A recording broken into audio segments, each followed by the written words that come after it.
Kemenangan penting Indonesia 1-0 di laga super krusial melawan Bahrain tak lepas dari performa hebat para pemain-pemainnya di semua lini.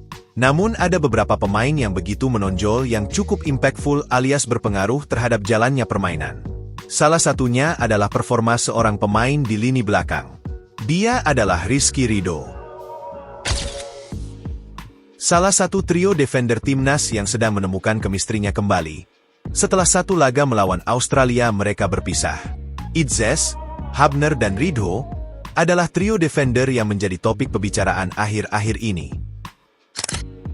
Kecemerlangan penampilan trio fullback ini sangat berdampak pada hasil pertandingan. 90 menit waktu pertandingan, Bahrain hanya mampu menghasilkan 1 kali tendangan ke gawang. 6 lainnya melenceng dari mistar gawang. Penampilan Rizky Ridho di dalam melakukan pertahanan mendapatkan apresiasi banyak pemain lain di timnas Indonesia. Demikian juga sang pelatih Patrick Kluivert tak ketinggalan ikut menyanjungnya. Rizky Ridho layak bermain di Eropa, demikian kata Patrick. Selain itu, dua gelandang timnas Tom Haye dan Joe Palupesi terang-terangan mengakui kehebatan Ridho di sebuah podcast di Belanda. Ridho tidak sekedar seorang fullback, namun beberapa kali dia beraksi bak seorang midfielder. Dan salah satu aksinya sempat menghasilkan sebuah peluang emas yang gagal dieksekusi dengan baik oleh Marcelino. Bagaimana taktik Rizky Ridho di pertandingan Indonesia melawan Bahrain beberapa hari yang lalu? Ayo kita bahas.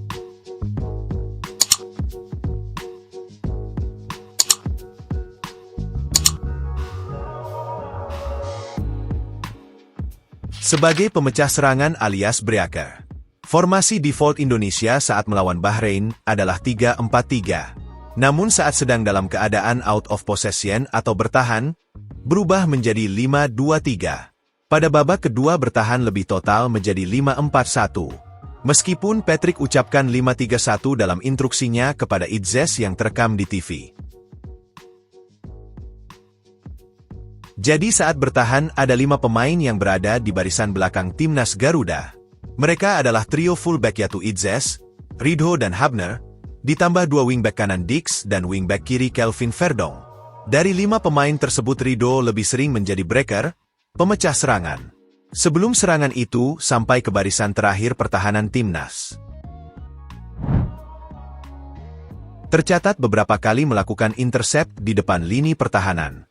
Walaupun terkadang midfielder Palupesi melakukan hal yang sama.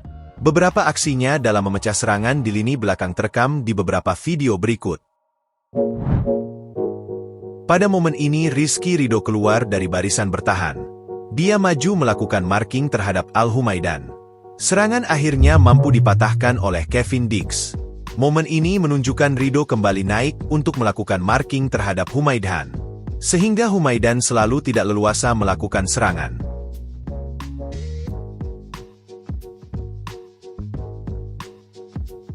Sementara momen ini Ridho naik sampai ke tengah untuk pressing Marhon. Akhirnya bola mampu dipotong oleh Idzes. Bahkan di menit 35, Ridho melakukan pressing sampai ke pertahanan lawan.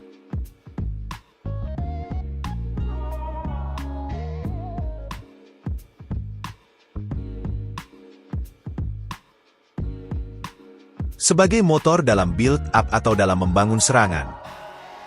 Membangun serangan dari bawah adalah hal yang mesti dilakukan sebuah tim untuk meraih kemenangan. Build-up dengan short pass, sangat kental pada tim dengan karakter possession yang kuat. Sementara itu ada tim yang build-up dengan long pass.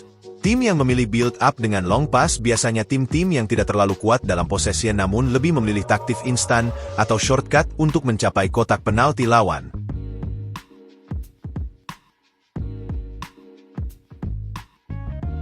Timnas Indonesia mengkombinasikan dua hal tersebut. Rizky Ridho masuk dalam skema build-up timnas. Seperti dalam video di bawah ini. Build-up dimulai dari Idzes, diberikan ke Ridho yang langsung diberikan pemain depan dengan cara long pass.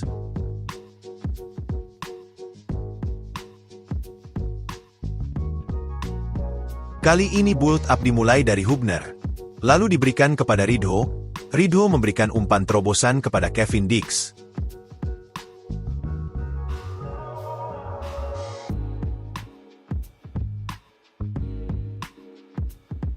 Lalu build up kembali dimulai dari Idzes diberikan kepada Rido.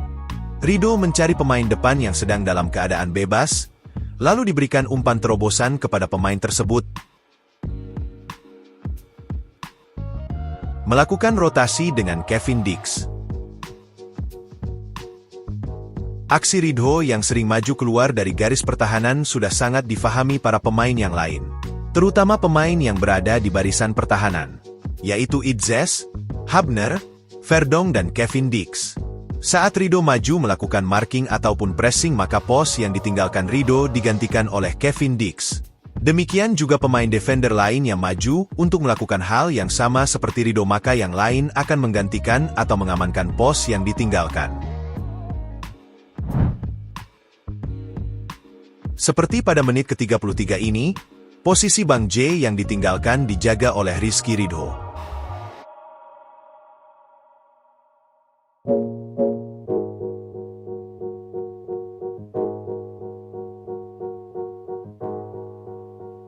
Kejadian menarik pada menit ke-90. Saat Rizky Ridho cedera setelah berbenturan dengan salah satu penyerang Bahrain, Romaihi. Ridho harus ditandu keluar. Namun Ridho tetap memaksa untuk masuk kembali bermain meskipun kaki agak pincang. Padahal Kluivert sudah menyiapkan pemain pengganti. Setelah cukup lama recovery di luar lapangan, Ridho masuk kembali. Sesaat kemudian peluit wasit tanda berakhirnya pertandingan berbunyi. Dan Indonesia pun sukses meraih kemenangan melawan Bahrain dengan skor 1-0. Raihan 3 angka menempatkan Indonesia di posisi 4 di klasemen sementara.